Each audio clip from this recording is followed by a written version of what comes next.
in real life. Hola Madridistas, welcome back to another episode of Let's Be Real podcast. It is the big one, the uh super semi-final, the European Clasico basically beckons tomorrow. Around this time we'll be, at the halfway mark, the quarter mark of the whole tie, if you wanna, see it that way. But last night we really couldn't, due to technical difficulties, pull it through. But Liam kind of had to, juggle around his schedule. But he's back in the building again. Liam, talk to us, man. What's your initial feeling like going into Tuesday? Yeah, I'm getting a bit nervous, but lie, going into this game now, Mm. because it's getting closer and closer, obviously. Think with the stream yesterday, things happened. It is what it is. We're back, and but yeah, on the actual game coming up tomorrow, I'm getting a bit nervous. I won't lie, I generally am. It would have been nice for Bayern to have go to Spain, get an okay result, maybe a loss, and then go from there and take it home. But obviously, it's not going to happen. We got Germany first. Obviously, your players arrived today.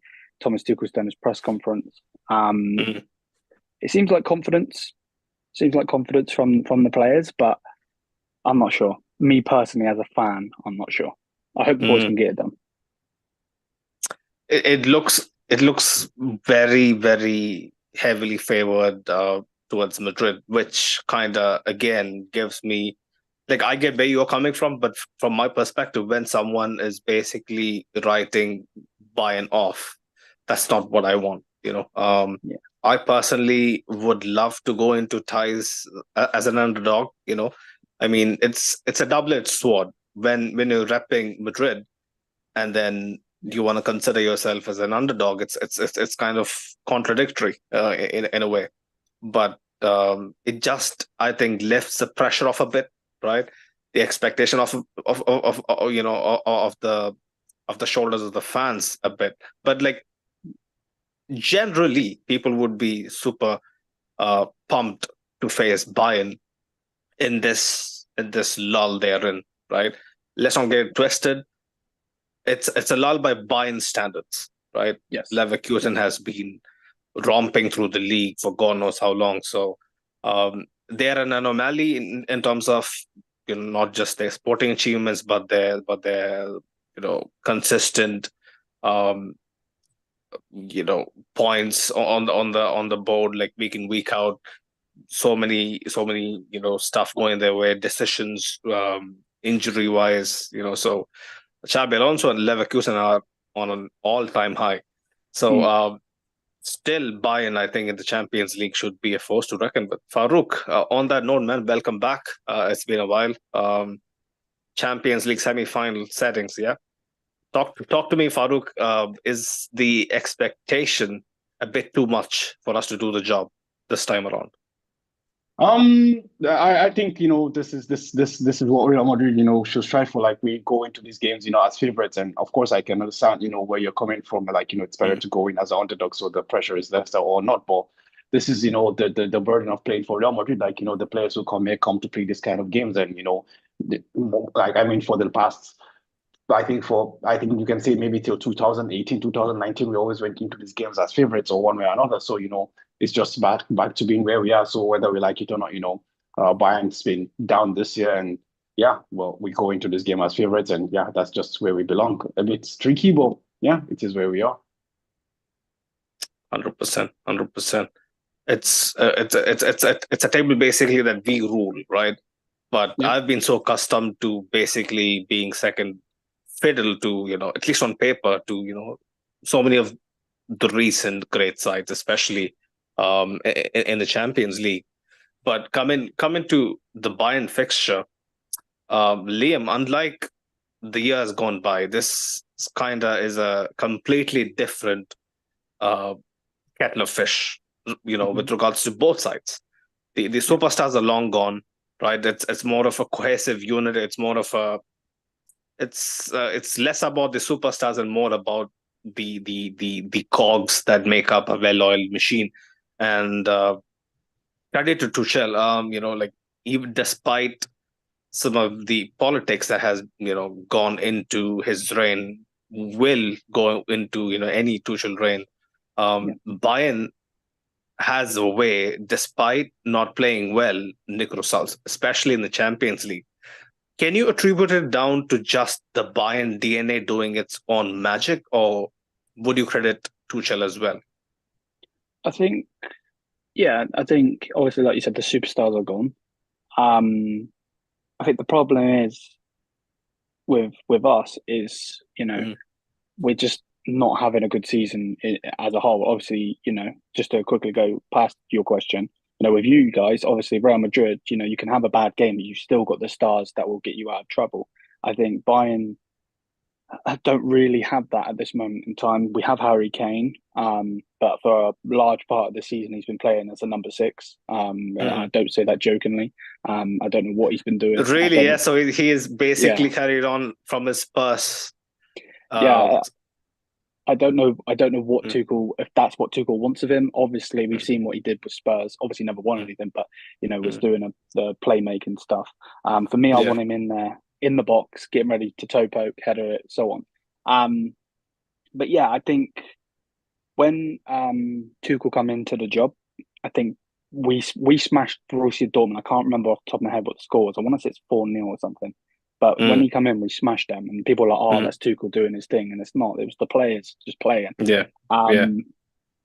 I think you've got to give credit to Tuchel, especially going against Arsenal. I know Arsenal got too big for their boots as it is, but he put 2 players in the second leg on Bukayo Saka to stop him.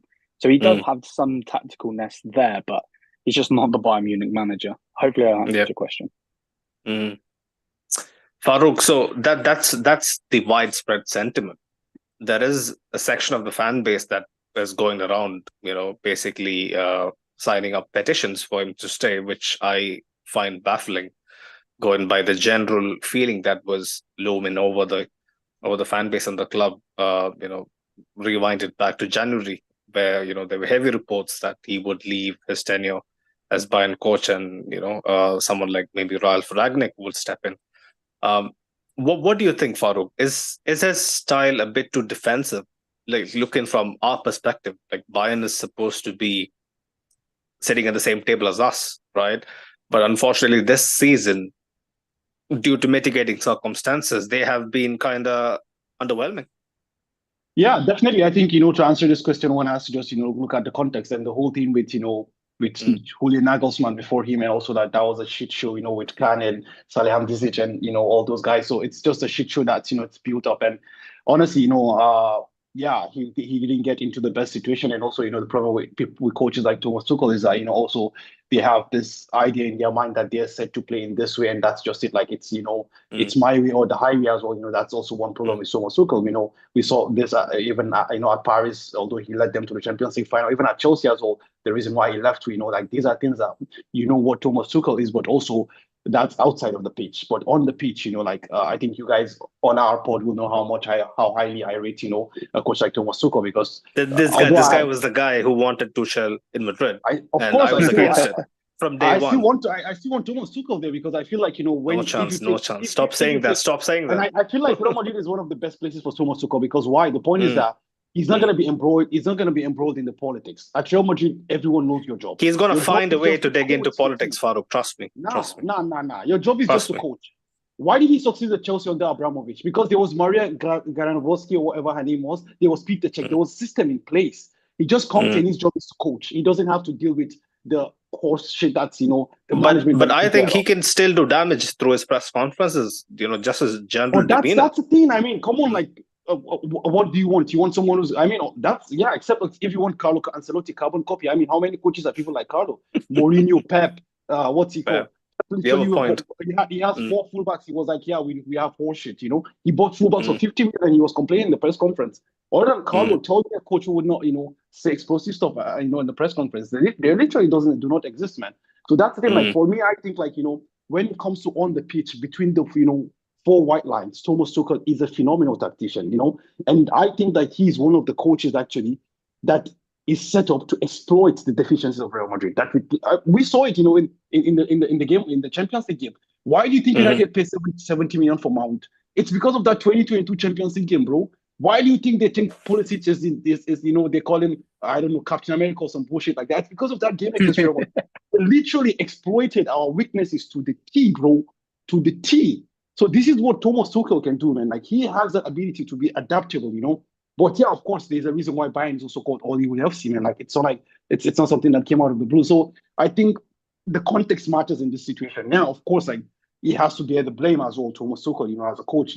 That stubbornness also has something to take into that. But I just don't think, it's just, like, they should be sitting at our table or like there. I think the politics, really, really matters a lot in this context. And it's just really, really sad, that you have a 50-goal striker like Harry Kane, and all of a sudden everything hits the shit show, man. Oh, I think Sunaid is gone. Okay. I don't know, Liam. Like, what's? I mean, away from all the shit show, like, what's your own take on for Thomas Tuchel, man? I don't know, like, because I really do like the man a lot. Yeah, I can see why people do like Thomas Tuchel. I just think when you come in and do the defensive game, for me, it's just I grew up with watching Bayern just attack. We've had the likes of Ribery, Lewandowski, Robben, so on and so forth, and I just want to attack. I don't like this defensive game. Like, I know that some people like Diego Simeone, for instance. I don't think he's a good manager. Some people do, obviously. So I don't think Thomas Tuchel's a bad manager. He's not a bad manager. It's just he's not good enough for Bayern Munich and what I want from Bayern Munich. The problem that we now have is we are going to go and get Ralf Rangnick. Why? I don't know. He's a director, not a manager. It's not gonna. I can see it getting worse for Bayern, to be honest with you. But yeah, I don't know what else to say, to be honest. Ralf Rangnick was never going to work, in my opinion, because when your guy Uli Hoeneß, or is that how it's pronounced? Uli Hoeneß, yeah. He comes out and says stuff like, that there are managers who would betray ethics, and basically, is kind of gaslighting what Rangnick is going to do. Like, when he's kind of reading stuff like that, like, how will he be even contemplating of a move to Bayern? And if he does that, it's doomed from the get-go. So, but actually, guys, the point is you have to look. I think maybe Lam also is also in the scoop as well. The point is you look at next summer and you're most likely having Alonso and Klopp on the market. Rangnick is just a stopgap. The point, what happens is that in the middle of the year, you have the hope, a small hope there that, okay, even if Rangnick makes up, in January, you can go back to Klopp and be like, yo, it's Germany, it's your home, you can come back. You understand? So these are things, or even worst case, next summer, it's Xabi Alonso on the market if Carlo Ancelotti, continues to succeed at Real Madrid. Like, he's going to stay to 2026. Next summer, like, Alonso is up on the market. And also, like, from that perspective, it's like, worst case scenario, we know Leverkusen cannot maintain this form next year. Worst case scenario, we're going to win the league by sleeping. That's the next year, normality is going to resume in the league. Everybody knows this. Even Leverkusen knows this, you understand? So from that perspective, I think it's not too much, of a big risk in that sense that, okay, like, you're waiting for the next big thing on the market. That's just it. The thing I would go on that, though, just to go off of that, from what the media is saying, and obviously you can never go 100% on what the media is saying because you don't know what's true and what's not, because it's not coming from the club necessarily, is the fact that what's coming out from the media is that Ralf Rangnick wants literally everything. He wants the power of everything. He wants to be able to sack staff, bring staff in. He wants to do all of the transfers and all of that. For me, if you want to do all of that, you want to control everything, I think that he's here for the long run. And I get where you're coming from 100%. You've got a manager like Klopp and Xabi Alonso out there. Both have done it in the league. But for me, I think Xabi Alonso's already been tapped up by Perez, in my personal opinion. And I think he'll be coming to Real Madrid. I really do. I think that's the reason he stayed there. I can see, if you use your brain, you don't go to Liverpool because you're never going to be able to do what Klopp's done. And you don't go to Bayern because it's a falling ship right now. And that you need to rebuild that club. So I get, maybe if you use your brain, you don't go. But I generally think he's been tapped up and that's why he's staying. And then Klopp, for me, I don't see him coming in. He is so pro Dortmund, it's unbelievable. I don't see him wearing this crest and being proud of it at all. So 100%. that's just my opinion. Klopp would, I mean, Bayern, in its essence, it is a people's club compared to the oligarchs that rule football nowadays. But still, for a man of Klopp's sentiment, he would consider Bayern as sort of the antagonist. When you compare it to Dortmund, and how etched in the working class it is as a club. Right, you have a point, but let me read a few of the comments. Big up the chat as always.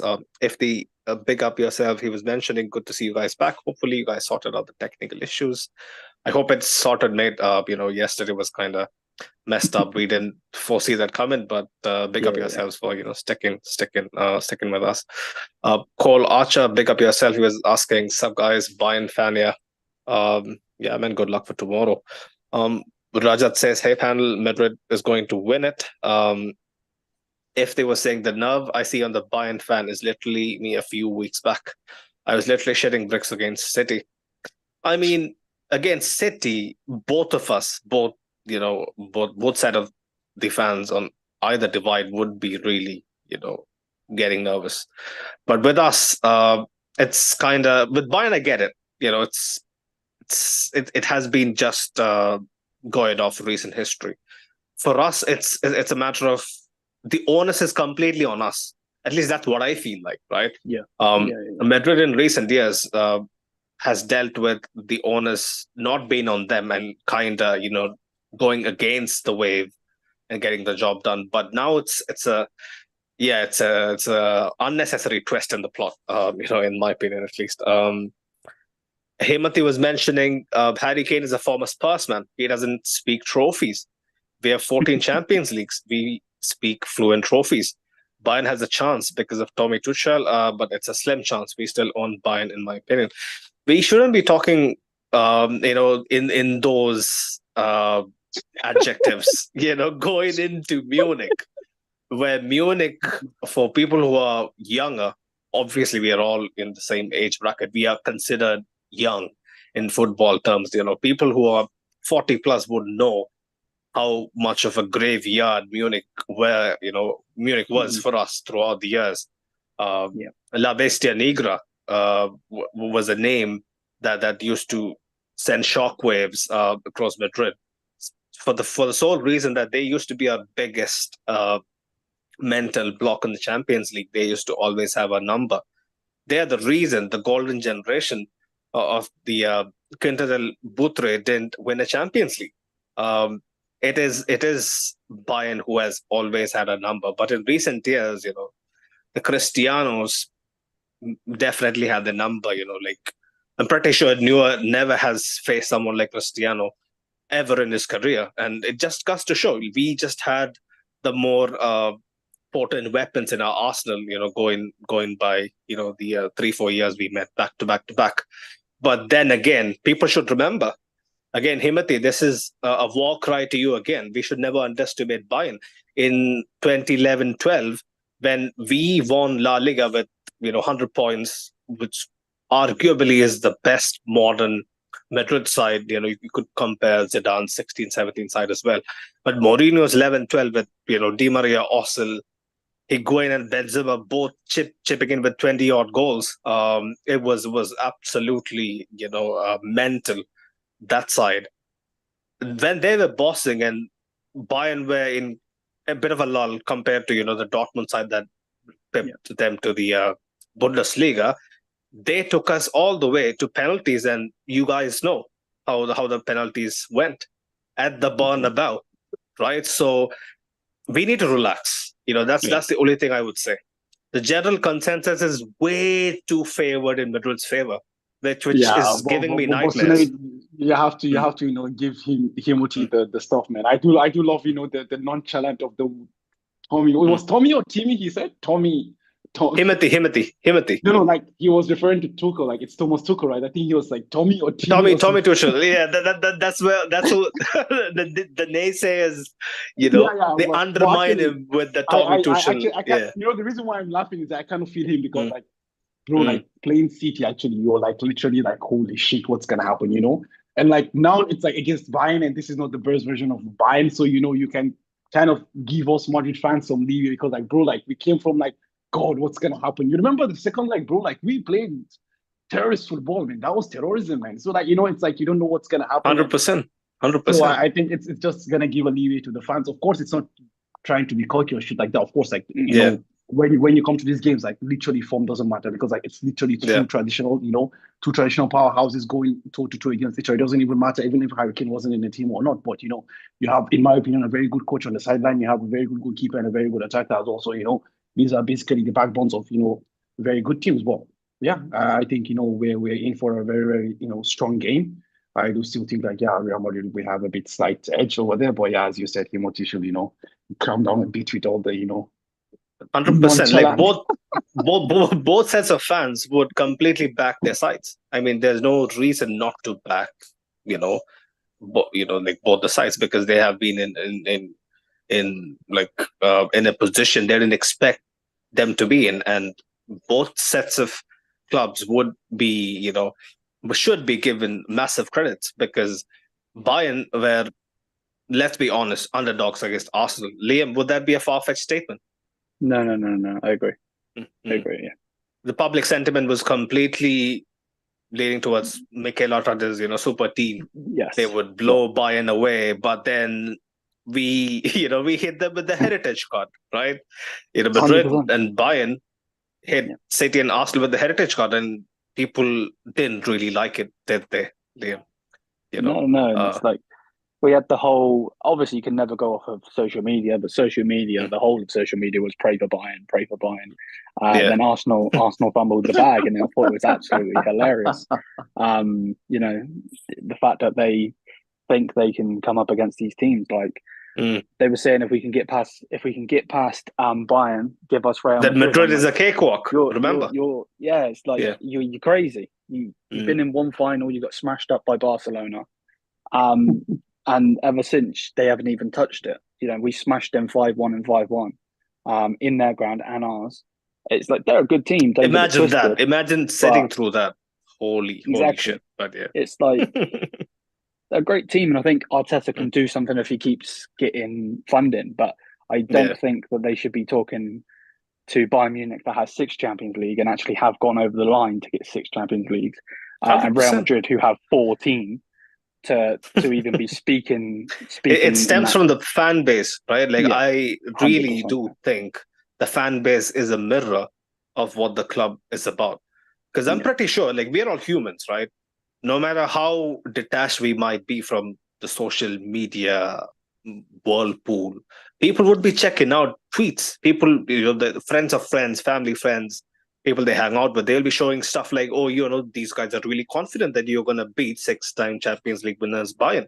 So the players would feed into it. I'm pretty sure, like, it's positivity. Why wouldn't they take it? But then again, it's pretty much delusional, let's be honest. And the way the both legs panned out, I wasn't surprised. I was hoping and praying that, you know, Bayern do them one. And Kimmich, big goal, you know, like, talk to me. Let's start there with kind of, you know, the current state of affairs on the pitch, at least. Kimmich has been one of the greatest players, one of the greatest German players over the last decade. You know, the newer the regen of Lahm, you could call him that if you want to. The passing of the torch was very highly revered. He was someone that people looked up to, but somewhere along the way, he kind of lost his mojo a bit when he moved into midfield. How has it been, his transformation back to right back, and how did that come about for us to kind of understand? Yeah. No, 100% understand where you're coming from. For me, I don't understand why he went into midfield. I can get the comparisons of him and Lahm. I think it's very far-fetched in my opinion and in my head. I can get the comparisons, but Philipp Lahm never got a red card in his whole career. I'm pretty sure. I can't even think of his name now off the top of my head. I've fumbled the bag. Joshua Kimmich. There we go. I'm pretty sure Joshua Kimmich has had a couple. So know, in the fact that he went from right back to midfield, I can get. But when we won the Champions League in 2020, in the whole pandemic era, he was right back. We had Thiago and Goretzka in the midfield. You know, Thiago goes, we sell him to Liverpool, and then he goes into the midfield and he thinks he's in number 6 because he's wearing the number 6 on his back. He's a way better right back than he is in the midfield. If he wants to come back in the midfield, I'd sell him. Generally, I know that's hard to say, but I would. He needs to be right back. He's playing very, very good there. Did good against Arsenal there. Obviously, he can still come up and he got a goal, obviously, in that game, and obviously sent them out. But for me, he has to stay at right back. I know that he's going to have Vinicius coming up against him, coming up in this game, but he's already pocketed Mbappe. Let's hope he can pocket Vinny. We'll see. Farouk, comments. No. Like, I mean, Vini is not Mbappe's mate, man. Like, what are you talking about? Who's Mbappe? Mbappe? I mean, come on, like, there's only one, there's only one number 7, and we all know it's not Kylian Mbappe, definitely for sure, man. Well, I do definitely look forward to that, and I totally, resonate with what Liam is actually saying about the fact about, Kimmich being a better fullback. But I think it was just, necessity as the master of creation there, like, since the whole, even I think this, Liam might agree or not, but I think this started with the whole Javi Martinez, like when Javi Martinez declined, like you guys had to like literally, plug gaps, square pegs, round holes and stuff like that. And then, Alcantara, the closest team that you might find to that, also left. And then, it's just a couple, all of 8, like it's Goretzka and, just to name some and other players, I remember Javi Martinez, he used to be a proper 6. He used to be, get stuck then. He was, definitely, man. He definitely was, So like, that was where all this started. And, it just, I think it's just lack of, proper replacement. That's what, eventually led to the whole Joshua Kimmich playing the position that he decided to play. And all of a sudden, he says starts to get bigger and he thinks like, he's, the next Philip Lahm or some shit like that. So, yeah, that's But there are some rumors, Liam, linking him to Barca and whatnot, probably with Araujo going the other way. Like, is there some truth to it? I think the reason he is being linked to Barcelona is he is a big admirer of Xavi. Okay. He's come out publicly saying that he loves Xavi. I think I want to say that was his favorite player. I could be wrong. But he's been linked with them for a long time because of that one statement. Araujo coming the other way, no thank you. I don't. I know that we've got Eric Dyer, so who am I to speak? But I don't see. I think the price is probably what's getting me. They want 85 million. If we're going to go and spend 85 million on that's a centre bonkers. When we need a CDM, someone to sit in the midfield and just pass, defend and pass to the lines, then. I don't want Araujo. I think he's Barca through and through, and I don't think he'll play for our badge, personally. And if Joshua Kimmich wants to go in the midfield, he can go. He can go 100%. Yeah, but actually, Liam, I'm going to ask you, what's the fetish with Bayern and centre backs, man? I don't really understand. Going back to Thomas Tuchel, like, we go and get Kim Min-jae, and obviously De Ligt and Upamecano were already there for Julian Nagelsmann days.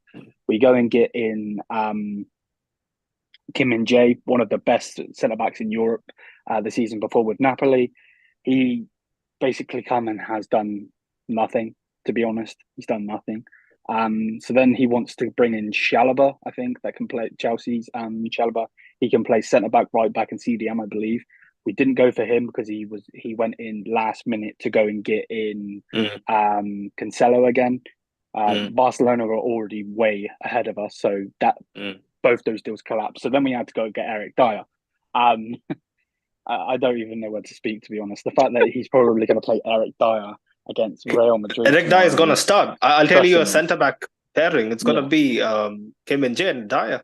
That's going to be starting centre backs. And let's be honest, we can laugh all we want, right, Farouk? But the truth is, if we kind of, overlook what Dyer is about and what Dyer has been about for the last, half a decade or so, he'll be super motivated. And someone who is just brawl over brain might just be what Bayern needs in a matchup like this. You never know. Just be that no-nonsense centre-back sometimes would be so crucial to tipping the tide. How would you put Dyer, as a package coming into a Champions League semi-final? Like, obviously, he has played with Tottenham. Was he starting centre back, or was he in midfield when Spurs went to the final? Like, I can't really remember now, but I'm gonna look quickly. but there should be something about him that Tuchel has basically. Let's be honest, Tuchel has had the pleasure of basically deploying world class centre backs throughout his tenures with PSG, with Chelsea, with Dortmund. But now with Dyer, he definitely sees something. What does he really see, Liam? Is it just the British fish and chips that's kind of I don't get it. I've just looked on Google to see if he was even starting. He wasn't. He come on the 74th minute. So that's how good Eric Dyer is, to bring him on in the Champions League in the 74th minute. But yeah, I don't get it. I think Thomas Tuchel, I know that Africa obviously likes Thomas Tuchel and wants him at Madrid. For me, I think he is Premier League manager, and I think he should only manage in the Premier League, because he always talks about England being this and that. Oh yeah. Always, and he always wants to bring their players over. We've been linked with Scott McTominay. We've been linked with Eric Dyer. Obviously, we went and signed him. Chalobah was one. Obviously, we nearly got Polina, and I still would like Polina, to be honest, but I don't think that's going to happen. But it's just Premier League. Like, there's no other leagues out there. It's like, I don't get it. I get it. I've seen a lot of that. A bit too much glazing, from Tuchel. I didn't expect that, but I guess probably it's his nostalgia kind of getting to. But Farouk, Dyer, would you be confident with our strike force, facing up against someone that we can take advantage of, especially pace-wise? Yeah, that's the thing. I feel like this is a situation where you have it's Eric Dyer is someone literally who has as they say in dancing, like two left feet. So it's literally one ball over the top, and like it's not even a competition as long as Rodrigo and Vinicius can stay on side, they're just past that. But the point is also like why we say all we want to say. Dyer is a seasoned English Premier League footballer, and if there is anything about these people, they are very physical players. I feel like one thing that we should not neglect is we can say whatever we want about Eric Dyer, but there's a reason he's starting ahead of the likes of Matthias De Ligt and Dyer Upamecano as well. I definitely do think that the first time I heard that Dyer basically has surpassed all these guys, in the pecking order, just blew me away. And then I spoke to a few guys, and they told me there is credible reason to it. Exactly. And I think that physicality that Eric Dyer offers to the back line is something that might limit our players. That's the thing. And one thing again we know is that like Vinicius hates man handling. What happens now? When Dyer is just all there kicking him, pushing him, throwing him here and there. So how does he react to all of this? So honestly, like while Dyer might be an element of fun, someone we make fun of course, like it is what it is. But like there is a reason why he's starting for Bayern Munich in the semi-final of the Champions League. Was he good against Arsenal, Liam? Yeah. Arsenal made him look like, I don't want to say Maldini, because I think if you say Maldini and Eric Dyer in the same sentence, I feel like I'm going to fall over. But they made him look amazing. Put it that way. They made him look amazing. But put that into perspective, actually. Havertz, Gabriel Jesus. I see. That's the caliber of forwards. Yeah. I see it all over social media where it's like they're talking about Havertz, and obviously he scored the goals against Chelsea not so long ago in the Prem and everything. But he did nothing. I mean, nothing against us. Didn't even challenge. It took for Trossard to come on for them to go and score and get the equaliser. And I don't understand it. I think he's absolute trash. He's been okay for Bayern, but that's because of the way that Tuchel plays. But Tuchel seems very confident in the press conference and everything. For some reason, he keeps going on about Serge Gnabry scoring. I don't know why. Like to say that, that he's going to I didn't come like that completely flew over my head, Liam. Like, how can a manager who's actually managing the side. Like if you're an ex-manager or an ex-president, of the club, you understand it. Like he's basically rooting for his side to win, right? But the current manager saying something that outrageous is definitely gonna motivate our boys, that little extra bit. Where does it even come from either? The guy's been injured. We haven't been playing him since the Arsenal game. He come off injured in the Arsenal game. Is he going to score against you guys and come off injured? I just don't understand it. And if it was Lewandowski, for instance, or even Harry Kane this season, if he's saying, "Oh, I'm guaranteeing Kane's going to score a goal," because those guys can score basically sleeping, right? We might get a penalty. He might score a header from a corner. We might. Any of that can happen. But Serge Gnabry, we don't even know what wing he's going to play on. So it's bonkers, absolutely. But I heard that he's actually back in training though. Yes, he was in training today. Yeah, so he probably will play, but to guarantee that he's going to score in this game, is Thomas Tuchel going to be saying, "Yay, he scored," but then we lose? Like, I don't understand where he's going with it. To be honest with you, but yeah. Farouk, the chat has something to tell you. Zir was big up Zir. He was telling you, Farouk, the moment you get Donkey Tuchel in is the moment you get the Madrid that got destroyed by Ajax. I mean, he might say whatever he wants to say. There's only one manager who's taken Paris to the final of the Champions League, right? So there's a reason for that. So, okay, yeah, maybe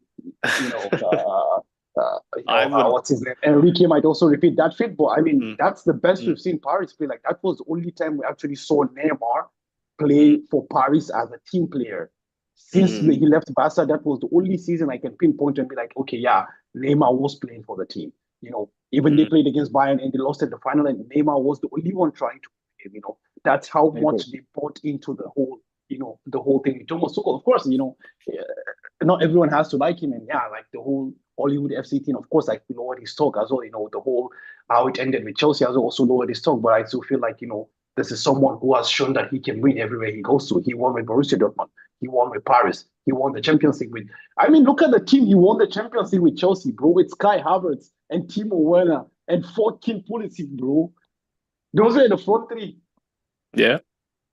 I still get PTSD from that semi-final. I mean, they rolled us over. I'm telling you, bro, that was the match that Mount became 70 million and, Pulisic became Captain America. That was the game. It was that time, bro. They decided to believe the hype after that time, bro. That's the thing.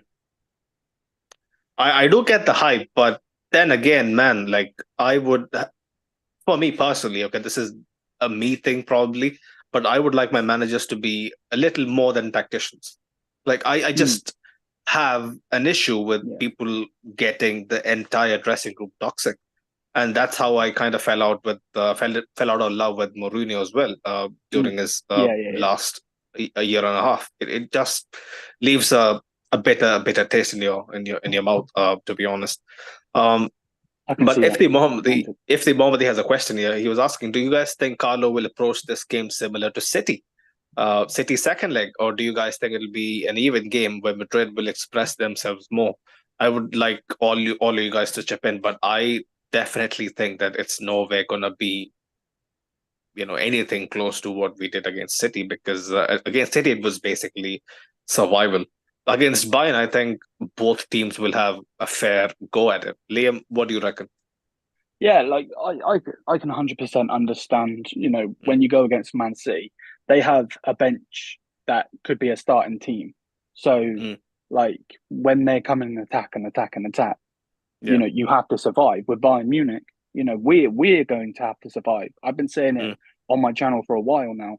We have to be at number 10 of a performance, 10 out of 10 performance.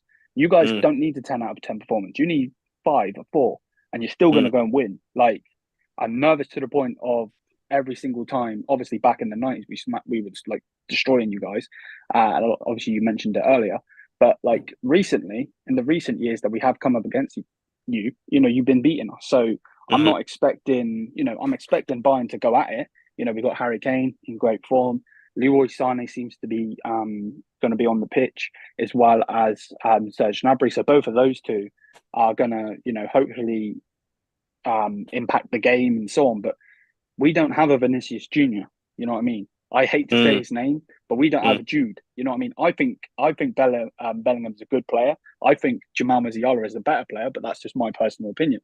But he doesn't turn up in these games. It's got to be typical that Jude Bellingham will turn up in this game. If Jamal Musiala, the guy behind me, doesn't turn up, let's talk about them.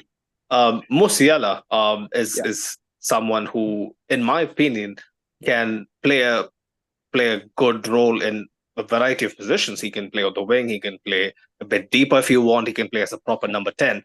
But in my opinion, what sets him apart from a guy like Jude is exactly what you just said. He just doesn't have enough big game moments in his catalogue. It is, exactly. That's the problem. Like when you look at is Jude, that just a mental block? Maybe, yeah. Like I think the problem is, Jude Bellingham was obviously doing amazing things at Birmingham. No one really spoke about it outside of England because it was in England. It's a lower club. He's not in the Prem. It was at the Championship. Exactly. It's not that whole Prem hype where he then goes to Dortmund. He does okay at Dortmund. Obviously gets injured and was their water boy when we won the league on the last day and they bottled it. But, he's gone over to Madrid, and I'm not like an idiot to think like I hate Jude Bellingham because he played for Dortmund. But he's gone on, put your shirt on with the icons you have. I could sit here all day and talk about your icons that you've had at that club. And he's put that shirt on and he's taken you to a different level, I would say. So I kind of I'm like destroying myself here because I think that Musiala is better, but I get that that shirt must weigh heavy. If that makes any sense. And he's gone and he's done the business. He's got those big moments, and the fact that you are Real Madrid and it's all over social media and everything. I think people hype that up. If that makes any sense. Hopefully, I'm making sense here. 100%. Farouk, man, your take on Musiala against Jude.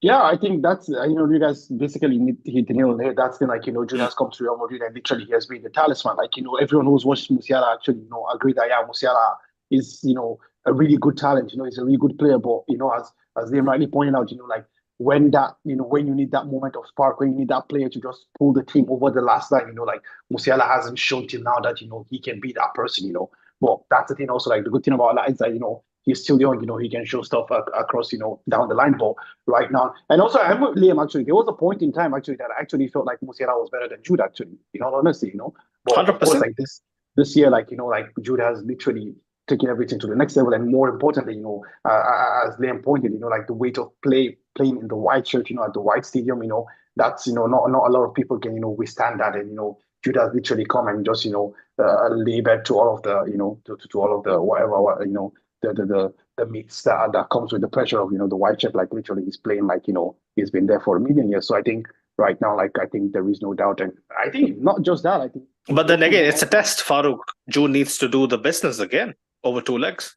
Because if he doesn't, the pitchforks will be out. That's the thing. Like always. If there's anything, like, I mean, even in the second leg against, Man City, like he didn't score anything, but you could see how, he was all over the pitch. That's the thing, like his presence was felt, even staying on the pitch when literally you could see that he's about to die. Like he was still there, 120 minutes went to the pen and all that. So these are things that, eventually matter. Like this might be like something that's instant, like you don't see, in the start line and shit like that. But these are things that matter. These are things that tell you, the kind of person that, or the kind of mentality that, that Jude has. But you're totally right, these are the games he came to play for Real Madrid, right? So he has to come again, and own the midfield and, dominate the performance again. But honestly, I am not, expecting anything less from Jude.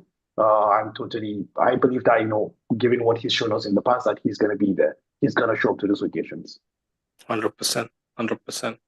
But since we're in midfield and thereabouts, right, Liam, my biggest, the biggest takeaway from just looking at both teams on paper is how fascinating the matchup in midfield is going to be like, and how both formations are going to basically, cancel each other out or not cancel each other out, like how our diamond would counter your pivot and, how hardworking your wingers can be. And our composure basically with our setup. Like, I don't know if you've watched us, much, Liam, but we have a certain level of calmness, especially in how we approach games, especially the big games. There's a certain level of control that this diamond basically gives us. I think one player that is key for Bayern is Alexander Pavlovich, and his rise to stardom has kind of flown under the radar a bit. What is he, 19? Right? Yeah. That's incredible for someone who wasn't really highly regarded. Usually when players of that ilk, when they break onto the scene, it's more likely adding on to the countless headlines that was already popping, right? But Pavlovich was an overnight sensation, a bit, especially with how Tuchel kind of went against the grain and trusted in him. Some people would claim that it was down to injuries and, his hand was forced.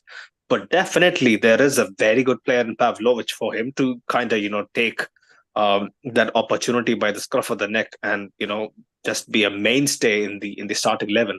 Walk us through this kid, man. Like, whenever I see him play, he just has a very level-headed performance.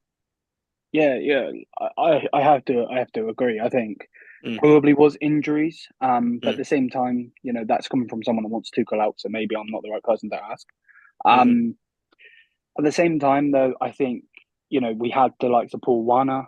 He's gone on loan. We had Xerxes when he was a striker. He's gone out on loan. He's not with us anymore. But, we get these players and it's like, oh, you're not to the level of Bayern Munich right now, so you need to go out on loan and get the experience. This guy was a ball boy. There's a famous video out there of him giving the ball to Rivalry. Oh, was he? I didn't know that. Yeah. He's come through the academy. I think he is like Bayern through and through. So, when he's come and he's taken the role of midfield and he's shining with it, if they were to put him out on loan, I would be fuming. Put it that way. Like he needs to be a mainstay in this midfield, no matter who we put next to him, and he needs to be planned. To be planned with in that team. Yeah, he's fantastic. I don't really understand it, to be honest with you, because he's so young, and the fact that he is so calm on the ball is a bit crazy for me. I don't know if he's going to start tomorrow, though. I won't lie. I'll big him up all day. Really, I don't see any other way he's getting dropped. This is Thomas Tuchel football, my man. This is Thomas Tuchel football. This guy will go with a double pivot if Konrad Laimer is not fit. Sorry, is not fit. That makes no sense. If he is fit, he will go with. I don't think he'll be though. Will go with Laimer. Yeah, I'm not really too sure. Off the top of my head, like I saw the game against Frankfurt, and Laimer came off and didn't look great. Like, it's nothing serious. He's definitely coming back for the weekend and for the game next week. Yeah, but, from what the possible lineup that Bild, the big German publication, are putting out there, they're putting out there that Laimer will be in the team tomorrow. I'm is he? Too sure. I'm trying to scroll now to see if he said anything. But yeah, like he will go if he's available, he will go with those two. I don't see him putting in Pavlovic. I don't know. I don't know what else to say, to be honest with you. It's just Thomas Tuchel. If you guys smash us over the first leg, I'd sack him that night, to be honest with you. I'd say straight, mate, get out. Generally, so. But I don't think anybody is smashing anyone in the first leg, or even matter of fact in the second leg as well. Because Farouk, we all know, right? Like some of the delusional Madridistas, they've been piping on about the 4-0 away win for us at the Allianz, like 10 years ago. But that was 10 years ago, right? We had the BBC in its prime, right? We had Ramos, and we had some absolute monsters in our side. Like, we don't operate like that, Farouk, right? So what is your basic requirement as a result for tomorrow? Put it that way. Actually, I think tomorrow we're going to see a very cagey affair. Like, I mean, definitely we're not going to see the performance against City. I think it's going to be, Liam's issue with Thomas Tuchel is that he's a very conservative coach. So definitely we know that, he's going to go, full on attack. And we also know that Carlo Ancelotti is someone, who likes to set up his team for counter attack. So I think it's going to be it's going to be like Tom and Jerry. It's going to be a cat and mouse game. Like you know what worries me, Farouk, though. Yeah, this guy, he has Carlo's number, right? Tuchel has a number on Carlo. He has done a number on Carlo on so many occasions. We all remember the Chelsea second leg at home, where they went 3-0 up, and basically Modric had to pull something out of the bag for us to, take it to extra time. But are you concerned by this tussle between Tuchel and Carlo? Actually, it's a bit worrisome because that's the thing. Like Thomas Tuchel is one of those coaches that has actually shown that he can exploit the weaknesses of Real Madrid. Especially under Carlo Ancelotti. But the thing now is this: one thing that gives me peace of mind is that the midfield is different. To borrow your words, it's like our midfield didn't have legs back then. But now the point is, you have a 4-man midfield when you have 3 players that are really, really mobile. Tchouaméni is back. You have, Fede Valverde, and you have, Jude Bellingham. Tchouaméni might start at centre back tomorrow. That's the latest. Ooh. Yeah. So it's going to be Camavinga. It's going to be Cruz. It's going to be Fede and Jude. I mean, still, it's yeah, exactly. It's still. Militao, I don't think it's a little too early. Exactly. I don't think you're going to throw Militao into the game at Allianz, considering his injury. But again, that just fits to the narrative I'm trying to paint tonight. Like, it's like, we have more mobile midfielders right now. If you could recall, the game was won in the middle of the park. Like, we were overrun by Kante, We were overrun by Kante in those games. So, like, I feel like now, like, we have, the midfielders with the legs and the physicality and also technicality as well. So I think, like, that's one way to, counter the whole Thomas Tuchel magic or whatever it is. But I honestly, tomorrow, I feel like the game is going to be a very tight scoreline. It's either going to be, 1-0 or 2-1 to either side. I don't know who it's going to be to, honestly. But I'm not expecting to see, the kind of game we used to see when, we played Bayern on the in that 3-year span where they had, when we had Ancelotti, Zidane, and they had Pep Guardiola. I don't think we're going to see that kind of game, honestly. I think it's going to be a very, very cagey, even maybe boring affair. And, everyone's just going to try to, test each other out and see if we can catch each other off guard. And it's basically, 2 coaches who are very traditional as well, so I wouldn't expect to see fireworks. But yeah, I mean, as you said, I don't think anyone is smashing anyone, so I think it's going to be a draw, a 1-0, 2-1 victory, but I just don't know exactly to who it's going to go. But of course, like, we are favourites going into that, so maybe we might lean a bit towards Real Madrid. Yeah. One thing I would like to mention quickly, Thomas Tuchel spoke in his press conference. I did the press conference on my channel earlier. But he spoke in his press conference and he basically just said that he faced Real Madrid so many times. He said with Dortmund, with PSG, and twice with Chelsea. And he said the difference from them games is that you don't have Karim Benzema anymore. Is that going to be a factor, do you think, or not? What this season has shown us, fans in general, Liam, is that Carlo has basically curated a recipe in which a traditional number 9 isn't necessary, where Vinicius is, starting the season, he was a lot more left heavy, especially because he was still adapting to the role. But Farouk, we saw against City, Vinicius was almost an auxiliary striker, right? Yeah. These guys are playing centrally like every week. Rodrigo has already had a lot of experience doing that role as well. And Jude, basically, in the equation, it negates, the whole role of a striker. It just is that we don't have that killer instinct, Liam, if I must say. Because Benzema, especially the year we won the Champions League, he was that striker where everything he touched turned into goal. Like, he just needed half a chance to bag a hat-trick. He was in that vein of a form. But these guys are a bit more inexperienced. They just need a lot more chances to get the job done. That's the only difference. But Ashik here had a very good comment. He was mentioning analysts and pundits rely too much on stats and not so much on eye test. Arsenal was favourite against Bayern, but forget that Bayern's struggles in the Bundesliga doesn't mean anything in the Champions League. Yeah, that's bang on point, because like Bayern and Madrid, they just have this ability to basically dust all their worries off, dust all their um, iffy results from their headspace, and kind of rise up when the Champions League anthem is on. It just is different for these clubs compared to teams like Arsenal.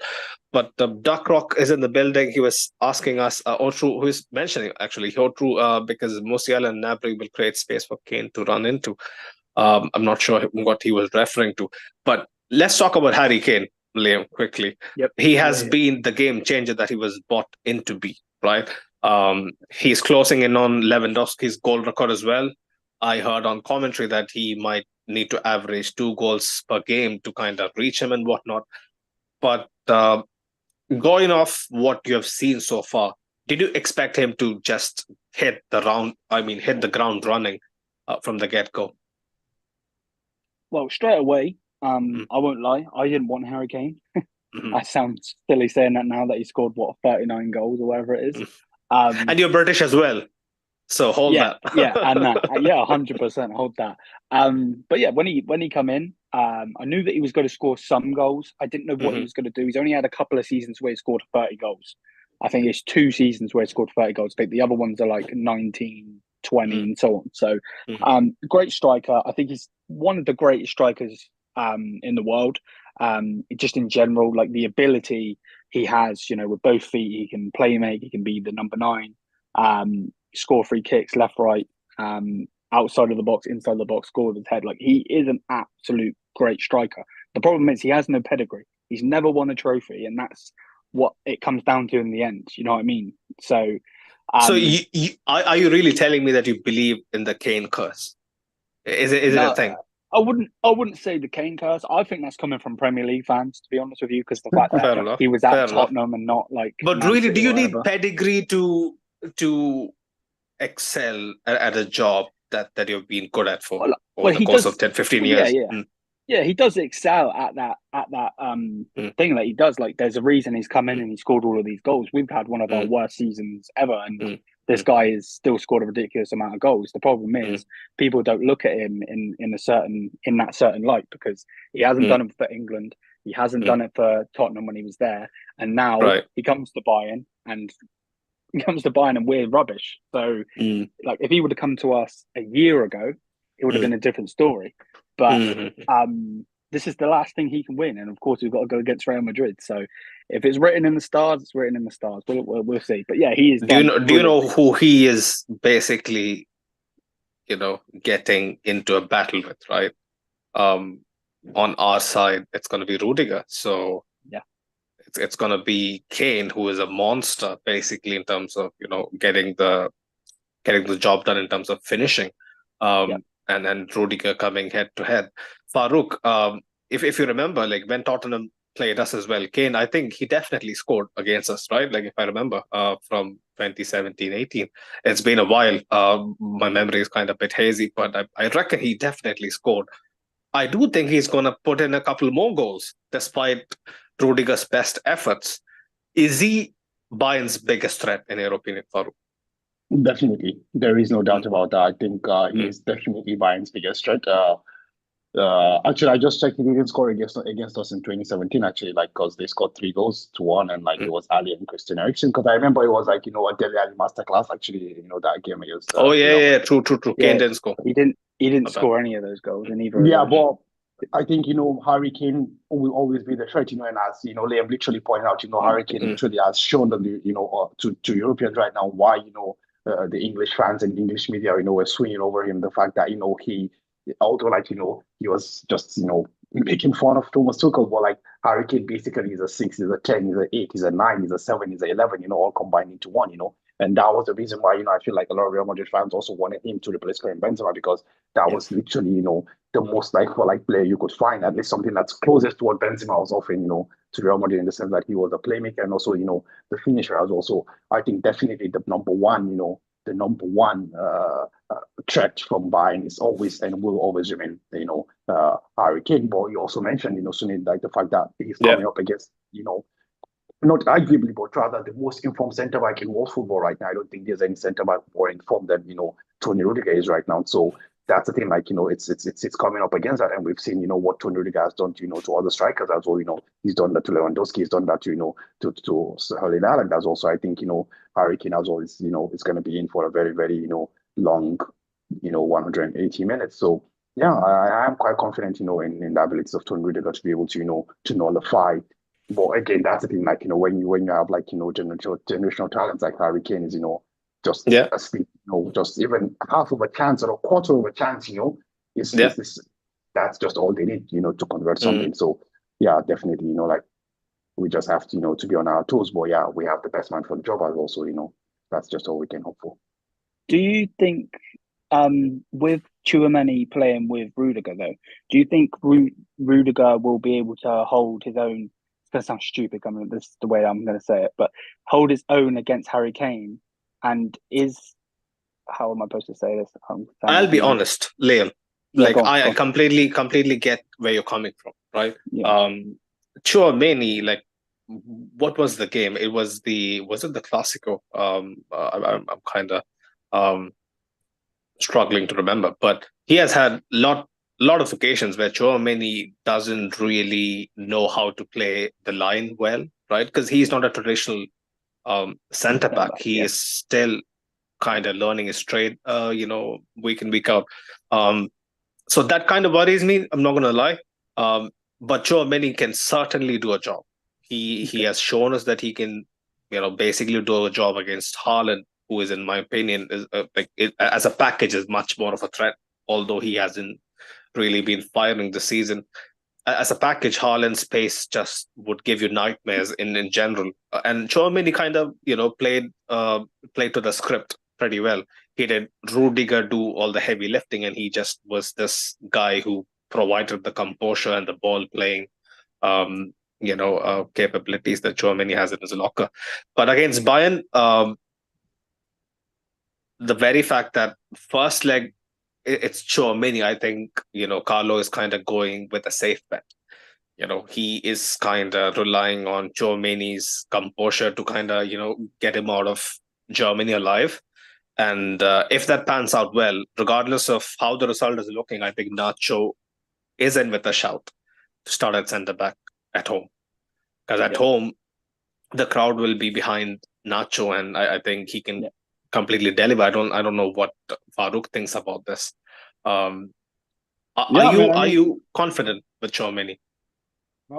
Actually, I'd be more confident Tchouaméni playing in the middle of the park and Nacho playing as centre back, because we've known that Nacho's been up and down, but the point is when the call was made, he answered the call. We played against Man City, and like he literally of course Rudiger did a lot of the heavy lifting, but like it wasn't like Nacho was slacking as well. So he literally stepped up to the game and delivered much more than we expected him to do. But that's the thing, whenever the call is made, like people like Nacho answer that call. So I feel like I kind of like, I would rather have Tchouaméni in the middle of the park, and Nacho in the center of the defense. But if this is what Carlos is planning, with Camavinga in the middle of the park, in place of Rudiger, in place of Tchouaméni, I think that's also fine. If there's anything, you just have to trust in the instincts of the coaches. But to your question, man, I totally trust Nacho to get the job done home and away, man. There you go. Like Nacho, I think despite his iffy form, like I kind of have to basically lean with him. He has kind of restored my faith in him, especially how he performed against City away in such a high pressure environment. He just was a mountain, man mountain for us. There's Harry Kane shade in the chat. Like I think it's a bad omen for us and good omen for Bayern, because a lot of people throwing man shade at Harry Kane. Himati, he was mentioning, there's a Kane curse. Bayern wins 11 Bundesligas in a row, and all of a sudden it gets stopped. Why? Kane brought Spurs aura and energy with him. It's funny. Yabada was mentioning, is Harry Kane a big game player? Great question. I don't fancy him doing much besides scoring on pens. You're just causing us, mate. I'm telling you, just jinxing the whole equation. Because watch him nick a tap in. Watch him make a tap in tomorrow. It's Well, gonna be but peak. that's the thing. Like, I mean, Mm. Harry Kane was a big game player for Spurs. Like, he scored in literally all the games. Yeah. Like, he Yeah. has the most goals scored in the London derbies. Like, the London derbies includes the game North against London Chelsea, derby, right? Arsenal. He's a top scorer. Not even not the West, not London, the whole London derby against West Whole Ham, London. Chelsea, Crystal Right. Palace, Arsenal. You know, Right. he is someone Right. who scored against City countless of times. Scored against, you know, Mm. Harry Kane was a big game player. So, you know, when he plays for Spurs, I don't know right now. You know, we Bayern, but definitely Harry Kane was a big game player. You know, like, so he is someone to definitely look out for tomorrow. Dark Rock has some interesting takes. Before I get to Dark Rock, Jabada was mentioning Tchouaméni has shown us that we don't lose when he's on the pitch. There's an incredible stat that whenever Tchouaméni starts, we haven't lost. You know, fingers crossed that's the case again tomorrow. But this guy has something about him, regardless of where he actually is deployed on the pitch. He is someone that is a good luck charm in multiple ways for us. But Dark Rock was mentioning Kane is just unlucky. He came to Bayern when there was a donkey manager and donkey players like Dyer, Lima, Sane, and Coman. With a team like that, of course, you lose the Bundesliga. Right. That's where I would go with that as well. Just to say back to that comment when they're talking about the curse, I think the problem is we could have had Lewandowski firing on all cylinders. It doesn't matter who the player is. It's just the fact that he never won with Spurs. If he would have gone to City, I think he would have done exactly what Haaland has done, if not more. Because he knows that league. He's scored ridiculous goals in that league. The problem with it is he's come in with this rubbish manager. I know, again, it's coming from me, so it sounds like I'm going at him, but you don't need to put a disclaimer, man. Just run with the agenda. It's all we gotta do. Like, we've lost the league for the first time in 11. I know it's gonna be soul crushing. He's lost us the German Cup, the DFB Pokal, the Pokal, to a third division side. Like, I don't think it's the fact of Harry Kane having a curse. I think it's the fact that we are just rubbish with this manager. You know, and we've got bit par players. You know, we don't have the Schweinsteigers, the Lambs, the Robins, the Ribery's anymore. You know, we got Leroy Sané doing amazing in the first half of the season. Then he comes back and it's like he's been on holiday and he's drunk because he's just not there anymore. He's not that same player. You know, he shoots when he should pass. He passes when he should shoot. It's just crap, put it that way. But despite that, Liam, Sane is a big miss, right? Because just the pace factor, he just has everything in his tool to get to that position to either, you know, lay off a crucial, you know, pass. I think the wingers are going to be very important because, you know, this game, Dani Carvajal is suspended for the first leg, you know, so this is something that's going to be, you know, quite interesting. Like, if you can Who get... you have at right back? It's Lucas Vazquez, most likely. Vazquez. Unless if they're going to... Don't sleep on Vazquez. I'll be honest. You'll be an idiot to sleep on Vazquez. The only thing I would... Tchouaméni, Nacho, maybe a combo. Tchouaméni as a centre-back, Nacho as a full-back. Can be a combo that might happen. That might happen. Yeah. The only thing for me is I think we've got an agent on our pitch. If he plays Alphonso Davies, we've got an agent. Because this guy wants to come to you. Don't see him not dropping a stinker in Germany. Hala Madrid, come pick me up. No, mate, get out. Like, I really don't want to play him tomorrow. Play Mazzarri. Play someone but actually going to play. It's super surprising how he's completely out of your guys' immediate plans, man. Like, he's coming off the bench against Frankfurt for the last 20 minutes. It's crazy. He should be in the reserves, to be quite honest. He has been that shite, yeah? Yeah. That's mad. Yeah. That's mad. He's not the same 2020 speed demon, crosses it in, gets goals left, front and centre. Yeah, so... Yeah, let's leave the Bayern. I mean, let's leave the Davis stock for, you know, the countless specials we'll have for the summer.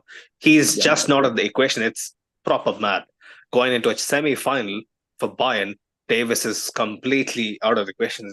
It's peak for him. But like, let me read a few more of the comments. Actually, like, I would like to, you know, kind of go back to what Dark Hog was mentioning.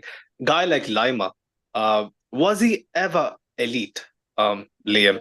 Like, I saw against Frankfurt, he showed incredible tenacity to get the ball back, and that kind of resulted in you guys, you know, opening the scoring and whatnot. With Lima, like, he He did brilliantly to get that goal. I don't know where that pace has come from because he is Yeah, hella yeah. slow. He showed some He showed that nice tenacity and that pace to go forward, get it past it over to Kane. But then he was the guy that cost us the goal. So for the etiquette. It's the Etiquette goal. It was people were sleeping left, right, and center. Even Dyer suspect. Yeah, 100%. The problem for me with him is I think he was a Julian Nagelsmann signing, and then when he come in, Nagelsmann wasn't there anymore. So Tuchel's just got to deal with what he's got. But yeah, I have not much else to say on our midfield. Our midfield is dead. Dead, yeah. Yeah. It used to be Watch Goretzka put in a good performance. Now I've said that. Goretzka has been kind of your solace, right? Saving grace. He just is a steady Eddie. On more than a few occasions. Like he has some pedigree to his overall game, but like you, I feel like our midfield is going to be too much of a problem for Bayern to deal with, and I just mentioned the same things in the City preview as well. The midfield is where Madrid looks the more potent, and the midfield is where they kind of have a habit of winning games, big games. And Bayern's setup is completely playing into our hands, especially with Gnabry being half fit, losing Sané, losing Coman, who is kind of Bayern's Champions League guy, which is a huge relief for me. Like, is he out for the season, Liam? I don't think he'll be back. I know that they're looking at Leroy Sané to play tomorrow. They're looking at Gnabry to play tomorrow. Lima, from what Tuchel has said, is more than likely to play over De Ligt. I don't think De Ligt will be playing. But yeah, I think Coman is out. Unfortunately, he's the guy I would like to play. But it's like I said, we have to be 10 out of 10. You guys can be a 4 and still beat us. I generally see that. Manuel Neuer. Champions League record for most clean sheets. I think it's 58. Yes, but he has Eric Dyer in front of him. Remember, I genuinely feel like he could have done better for the etiquette goal as well. True. On the weekend, true. He could have done better. Like I've seen Neuer do some mad stuff growing up, but he doesn't look the same player. But when we spoke couple of weeks ago on your channel, and I asked you, like, has Neuer come back to his previous levels, and you were like, yeah, he has kind of resembled his old self. How true is that? No, I see Neuer still being the same thing. The problem is, we had a good Boateng, a good Alaba at that point. Now we've got, again, I'm not trying to make a joke, but we've got Eric Dyer there. We've got a Kim Min-jae that's not the same Kim Min-jae. He's not the Napoli Kim Min-jae that was a destroyer. I think he can get there, but he's not there right now. Upamecano, I don't think will play anyway, but he's a bottle job in these games. So like, when you've got these, you've got to rely on these players to help you out. You can't just do all of it. I do agree with you in the fact that Etiquette, or however you say his name, that goal, I should have done better with. And on the, what one was it? Was it the Bukayo Saka goal? Yeah, I think it was the Bukayo Saka goal in the first leg against Arsenal. I think he should have done better there, but he still 100%. Has been saving left, right, and centre. And he's still doing his mad thing. What he did in that second game against Arsenal when he's doing his lunges. Taking the absolute nick out of them. So I still think he's as good as he was, to be honest with you. He still is an intimidating figure. I mean, Farouk, looking at that, Neuer, when we had Cristiano on our side, we used to have the mental edge on him.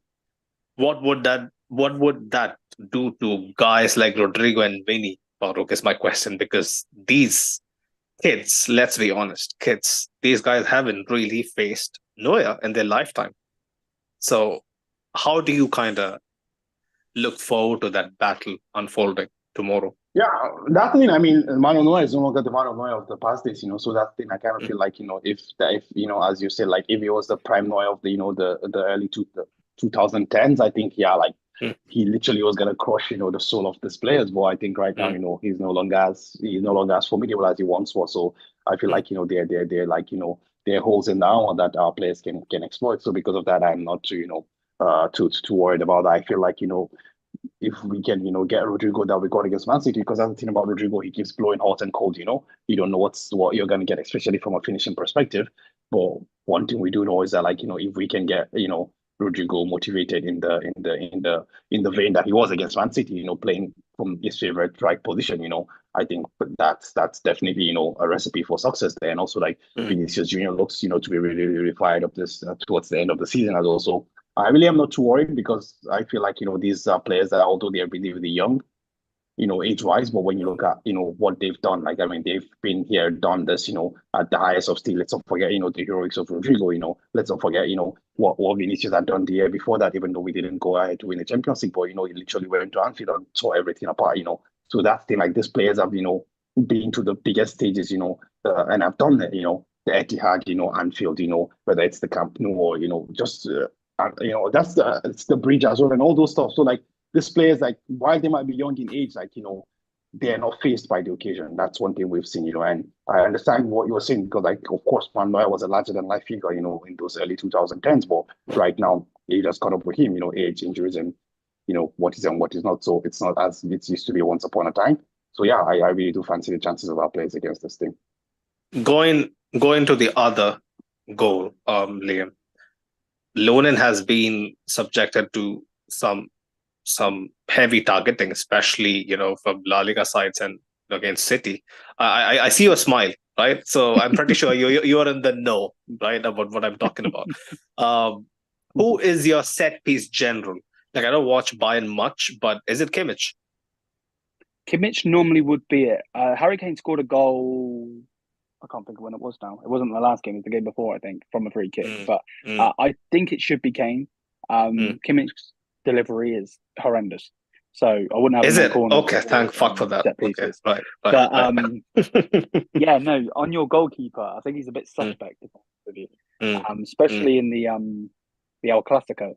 I think he should have done way better. Look at his face glow, Farouk. Yeah, like he just he's just getting excited by the prospect. Man, it doesn't bode well for Lonin, unfortunately. But very, very surprised by Lonin kind of, doing the job, Liam, basically against Man City as well in the shootouts.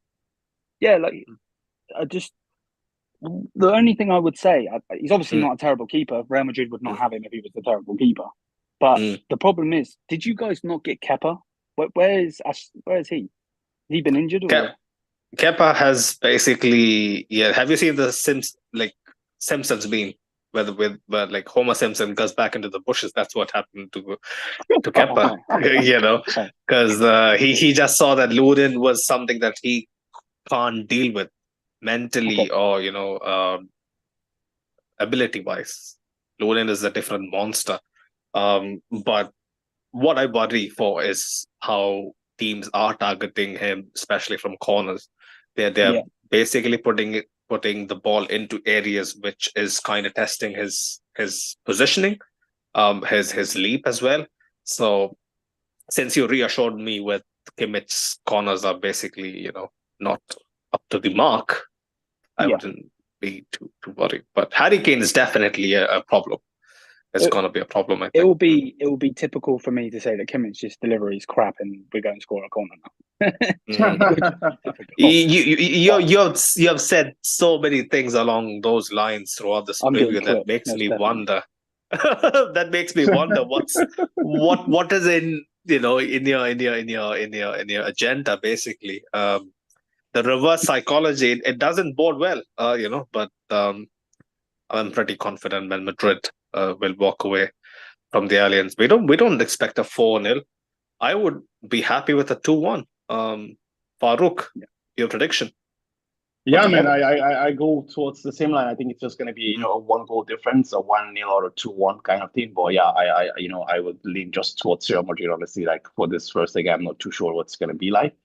But yeah, I lean towards, a single goal difference, and I'll lean towards Madrid for like a 1-0 or a 2-1 victory. Liam, what's your take? Predictions for tomorrow. Yeah, something's telling me that it's going to be a draw. I don't know if it's going to be a 1-1 or if it's going to be a high scoring game or not. I want Bayern to win. I'm going to say that Bayern are going to win. Maybe that's a bit ludicrous of me considering we've got Eric Dyer in there. Absolutely not. Absolutely not. It's a Champions League. Anything can happen. I'd say, I think 3-1's mad. I'll go with a 2-1 win. I would tell you something, yeah. I would tell you something, right? Like I've been so level-headed, so like I've been downplaying the whole Madrid DNA. But the worst thing that Bayern can do to themselves is basically win the game by 2 goals at the Allianz Arena, because taking it back to the Bernabeu, with a 2-goal deficit is something that will just spur us on and completely annihilate you guys. I think Bayern's best bet is to keep it level at the Allianz and kind of make it a do or die occasion at the Bernabeu, which again doesn't bode well. But then again, if you guys take a heavy lead, like I would completely back my team to do the job. But as long as it's kind of like I'm pretty sure, man, Tuchel he just knows this setup inside out. Like he has faced Madrid so many times that he just knows.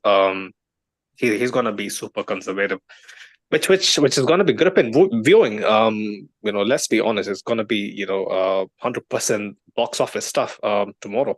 Let me get a few other comments before we slowly wrap this up. Milan, big up Milan. He was mentioning Kane doesn't show up in title-defining games. It's not a curse or the manager. It's how Kane works. He's Wardy without mentality. Is holy shit. Put some respect on Wardy again, yeah. Considering his setup and how he got into football and the environment he played in, Wardy was an absolute world beater. But yeah, Duck Rock was mentioning, I hate how some people think Davis is the best left back in the world. Those guys are just stuck watching 2020 Davis. Right. Rajat was mentioning Madrid don't really need him. They got Mendy, 100%. I'm of the same sentiment. Right. Yabada was mentioning, I'm looking at it totally different. A Real Madrid audition is on the menu for Davis. Will probably play his best game of the season against us. Yeah, he's going to come off from the bench at some point, definitely, right? Liam, like he's not going to be left unused on the bench. I'd personally, I'd lock him in the bus. No. Like I know where you stand with Davis. I was just wondering, like he would definitely come on to give you some energy. It'll probably be typical for Tuchel to start him. He'll be like, probably go ahead and put him in the back row and be like, we know you want to leave. We know you want to go to this club. So show them what they need. But yeah, either start or off the bench. Like I said, though, I'd lock him in the team bus. Generally. Fair play. Duck Rock was mentioning if Maguire plays, I accept defeat. Yeah, man, Upamecano, I just had high hopes for this guy, and I don't think he'll play, but I get it. Yeah, he's a big problem for Bayern. Not gonna lie. Right. Even Ashik was echoing the same thing. Upamecano is my favorite Bayern defender against Madrid. Himati was mentioning Neuer is still a top keeper. He has moments of magic where you say, bro, how did you make that save? But the truth is greatness lives forever. Neuer is still quoted 100%. I think he still has something about him. No matter, if he has lost a couple of yards of greatness. Duck Rock was mentioning crazy how Cristiano is the player that scored the most against Neuer. Yeah, it's not crazy. Thanks for that reminder. You gotta go back and I'm pretty sure it's you've come across that picture of Benzema and Cristiano before the Champions League game. Man, that like I was early 20s. I was like 21 or 20. I still remember seeing that picture and thinking to myself, like, these guys have the audacity to do this, when the Champions League semi-final is tomorrow. But then they did the job, man. Like it, yeah. Just goes to show, Yeah. like the club basically allows them to have a bit of an arrogance about them. Do you think when you see stuff like that, Liam? Like I always wanted to ask this to a Bayern fan. When you see stuff like this, is that negative arrogance or is that cockiness, or like do you take something in a positive light? I'm pretty sure when the result doesn't go your way, you would look at it and think, yeah, man, these absolute clowns, they got away Yeah. with it. I think the problem is like you could say it's cockiness, arrogance, egotistical, whatever. But at the Mm, end of the day, those were two of the best players. mm, So as a Bayern fan, I could sit here and I hate Cristiano Ronaldo. I think he is the greatest of all time, but I cannot stand him. When he puts mm, that white shirt on and comes against the red team, you know what I mean? I hate him. When he's doing all of this bullshit, it doesn't help. It really, really doesn't. But mm. yeah, I can see it. I can get it. And it's just, I guess it just is what it is. Fair enough. Fair enough. Thanks for being honest, man. Um, Zia was mentioning Lunin has shocked me this season. 100%. He has shocked a lot of Madridistas as well. Jabal was mentioning Neuer gets exposed with that back line in front of him. He's used to having real quality centre backs in front of him, and now considering his Exactly. older age, tough times. Bang on. Yeah, I agree. Milan was mentioning Kane won't show up. He doesn't show up in important games. The issue is Musiala. I'm pretty sure Musiala is going to step up, man. It's about I time. think It's about time. I think the problem with those two though is Mm, obviously Kane scored against Arsenal, but it was a penalty. mm, Neither of those two turn up, and I'm not trying to hype you guys and make you guys more excited, but neither of those guys turn up against Arsenal. So we need them to turn up against Madrid. mm, It's in Germany. We're in our own stadium. But mm. Tuchel, for some odd reason, is oddly confident. Don't ask me why. Yeah. They're motivating the whole Munich crowd in the fact they're saying Mm, turn up in mm. red. I see it all over social media. Is turn Yeah. up in red. Yeah. So I don't know. I don't know. It's going to be interesting. But yeah, like I said, those two need to turn up because if they don't, then Mm. we are completely screwed.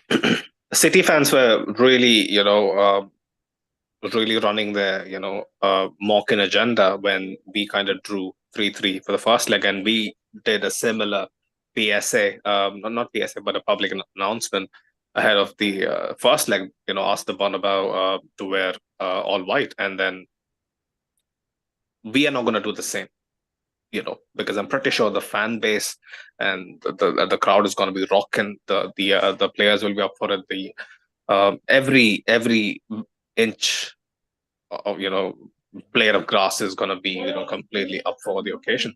But my question is, talking about Musiala, where does this leave Thomas Muller? Because I saw him against Frankfurt, and he still has a great lot about him. Liam, can Yeah, he be someone that is influential, especially in the first leg? yeah. To be honest with you, I would if you were going to start Muller in either one of these games, you start him in the first leg, or you start him in Germany. We know Mm, what Muller can do.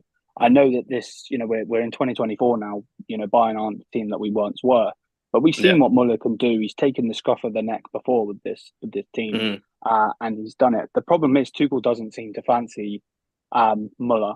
I don't know what's going to happen between Jamal Musiala and Muller, to be honest with you, because mm, from what's being put out there, I think Jamal will probably start behind Kane as the 10. I would generally put Musiala on the left-hand side of the wing and play Thomas Muller in the 10, but I don't think he will. I think if Muller's going to come on, he'll come on as a substitution. mm. Um, but you never Who, know with who this who young. who starts you for you on the right? Is Guerrero's Um, going to start somewhere on the wing? See, he Because did he the has been whole pretty Guerrero nifty. thing. Mm, Yeah, he did the whole Guerrero thing to stop Bukayo Saka, and then ever since mm, he's gone with the lesser teams and the two because obviously the Bundesliga season's over. We're just yeah, playing for points now. There's yeah. nothing to win out of it. Mm, So for me, I think if he plays Guerrero, I'll be shocked. Rodrigo's a very good player, but I don't think he needs two men on it. We need to try and attack at the same time as defend. Obviously, Mazraoui, I think, is a good enough ploy. If he plays Davies will obviously have the speed, but on the right hand side, it will be Leroy Sané most likely, and the left hand side, Serge Gnabry, most likely. Sané and Gnabry is going to be back, yeah. Yeah, from they were both training today, so. Right. Few more of the comments. Ashi was mentioning, remember one thing, Madrid is the only team that hasn't lost a single match this season out of all the semi-finalists. I think he's talking about the Champions League. I'm not sure about that set, but there might be truth to it. I'm not sure. But Tuchel has 100% record in the semi-finals, which is also something we should really, isn't there a record to do with Bayern Munich not be Carlo Ancelotti hasn't lost to Bayern or something? Isn't that a stat as well? I'm not sure. I haven't come across it, but I wouldn't be surprised. Wouldn't be. But I mean, the point is like Thomas Tuchel has been to the Champions League semi-final 3 times in his whole career, so like it's not like he's been there like 10 times and hasn't lost 10 times, so it's not like it's a very huge sample size anyway. So But yeah, something about this man just gives me the ick, Farouk. Like you know where I always have stood with Tuchel. He doesn't he doesn't excite me. I was going to use some other terms, but Duck Rock was mentioning, do you guys think Musiala can bully your defense? No, I don't think so. But he can definitely cause problems, right, Farouk? Yes. Yeah. I definitely think like Musiala is gonna cause a few headache here and there, and especially depending on how we fill the fullback positions as well, with Lucas Vazquez or Lanterov. So, but I think if he's gonna start on the right side of the wing, which is gonna be our left back, I think like he's gonna come up against Ferland Mendy. I think that's like it's just a wall literally. It's an impasse for him. So I think he's gonna be in for a very, very long night. But if he's playing through the middle as a 10, maybe he might find some spaces here and there because if the centre backs are occupied with Harry Kane, and that might create something for him here and there. But I think it's of course like players like Musiala, like really talented players. Of course they're gonna be that tends to create chaos here and there. But I do believe that we will eventually contain. 100%. David Diaz, pick up yourself. And people in the chat, if you're new here, you guys know the drill. Smash the likes and subscribe to the channel. We're on the road to 2K. Farouk, we don't have the ad, right? It's fine. Should be fine. But guys, check out Manscaped, our sponsors. They are the pioneers in men's grooming. You can check the description, LBR 20 to get 20% off and free shipping on manscaped.com. Go show us some love. Right. David Diaz was mentioning Bayern will surprise the world over 2 legs. Just wait. So they have the chests out. 100%. Right. Ziad was mentioning, thank God Neuer is in goal because I would absolutely be beyond hopeless with Ulreich. Yeah, I think you have a point. Let's not mention Sponge Hand. Milan was mentioning 3-0 Vinny hashtag Kane disaster class, already seen the script, and the Croc basically is pretty fired with his rebuttal. He mentions, I saw the script and Madrid gets 7 red cards, which makes Bayern win. That's going to be something, isn't it? 3-0 Vinny hat-trick. Yeah. Never going to happen. If you guys smash us tomorrow, just be ready for a rant on my channel, okay? I wouldn't be looking forward to it, man. Like I'll be too busy with another United humble crumble. But man, it wouldn't be that bad. No chance, not for either of us. It's going to be so much more even than many people think. I just hate this narrative that we are favorites, man. It's just given me the creeps, not gonna lie. Himati was mentioning time to be Ghostbusters and eliminate the ghost of 2019, Tommy Tuchel. 100%. It's gonna be on your plane if you want. Farouk would love that. Farouk is gonna completely love that, but no chance. Zier was mentioning my prediction is unpopular, but we are getting cooked tomorrow. Zier, I hope so. But in the Champions League, man, form just goes out of the window. Big up Zier. Go check out his content. I've seen him on Instagram. Yeah, man, big up yourself. Duck Rock was mentioning when he disaster class, he is gonna start dribbling like Anthony. Wow. That's a level that he's never going to see until he hits 45, I reckon, retiring. I'd say I'll go even further than that. 65. 65. Oh, God. Have you seen Anthony, man? Like, there are some Brazilians in the favela way better than Anthony. Okay? So that guy is a fake Brazilian. None of that. 100%. We have to check his DNA. To be honest, like I saw him cupping his ears against commentary. That was just this guy. This guy just doesn't know what he's about. To be honest, Ashi was mentioning Real will draw tomorrow and close the semis at the Bernabeu. Remember, I said that, and when that happens, buy me a scotch. Ashik, let's hope we get the win. Yeah, like I don't want any draw business. We need to get a big result tomorrow. Like I'll be super happy if it's a 1-0 or 2-1. But yeah, get the win, go home, and then we can regroup because we can't take part lightly. But pick up every single one of you in the chat. It has been an absolute pleasure, Liam. Right? You guys can join me and Liam. Hopefully, we'll be going live in the next half an hour or so. Yeah, Liam. Yep. 100%. Big up Farouk as well for kind of stitching this together last minute. Go show some love to our guest here, Liam, as well. Go show some love to our Insta and some content from the Bernabeu as well. Go check it out. Our team is working hard week in, week out to kind of get you some authentic representation directly from the cathedral of football. So yeah, go show some love and man. Hopefully we regroup next week right here to discuss a first leg that hopefully didn't disappoint. But until then, people, Ala Madrid. Ala Madrid.